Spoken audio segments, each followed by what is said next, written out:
ये कहानी एक छोटी सी लड़की राधिका की है जो एक छोटे से गांव में रहती थी। राधिका एक बेहद प्यारी, मासूम और खुशमिजाज लड़की थी। उसका सपना था कि वह बड़ी होकर एक डॉक्टर बने और अपने गांव के लोगों की मदद करे।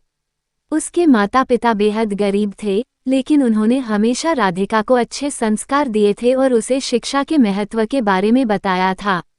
राधिका स्कूल जाती थी और वहाँ वह सबसे होशियार लड़की थी। वो हमेशा पढ़ाई में अव्वल रहती और अपने दोस्तों से भी मदद करती। उसकी आंखों में एक सपना था कि वह किसी दिन गांव में एक बड़ा अस्पताल खोलेगी ताकि किसी को भी इलाज के लिए शहर न भागना पड़े। एक दिन गांव में एक बहुत बड़ा हादसा हुआ। एक गहरी रात में गांव के पास एक बुरा हादसा हुआ और कई लोग घायल हो गए। राधिका के माता पिता भी उनमें शामिल थे।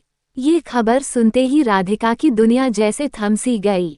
वह दौड़ते हुए अपने घर पहुंची और देखा कि उसके माता पिता गंभीर रूप से घायल थे। राधिका के लिए यह बहुत बड़ा झटका था। गांव के लोग मदद के लिए आए, लेकिन किसी के पास इतना बड़ा इलाज करने की सुविधा नहीं थी। राधिका के दिल में एक भारी दर्द था, लेकिन उसे लगा कि अगर वह घबराएगी तो किसी की मदद नहीं कर पाएगी।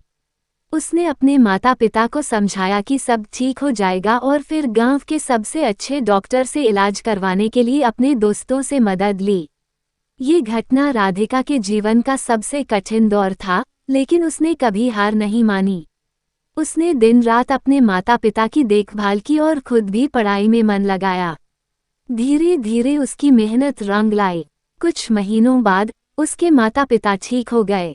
उस समय राधिका ने महसूस किया कि संकट चाहे जैसा हो, अगर दिल में साहस हो तो रास्ता हमेशा निकल आता है। वह दिन भी आया जब राधिका ने अपनी मेडिकल की पढ़ाई पूरी की और एक डॉक्टर बन गई।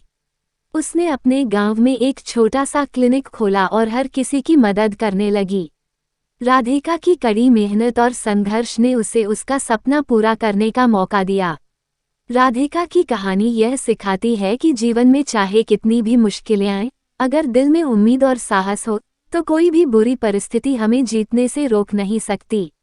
राधिका ने साबित किया कि बुरा समय हमेशा नहीं रहता और अगर हम खुद को संभालें तो हम किसी भी मुसीबत का सामना कर सकते हैं।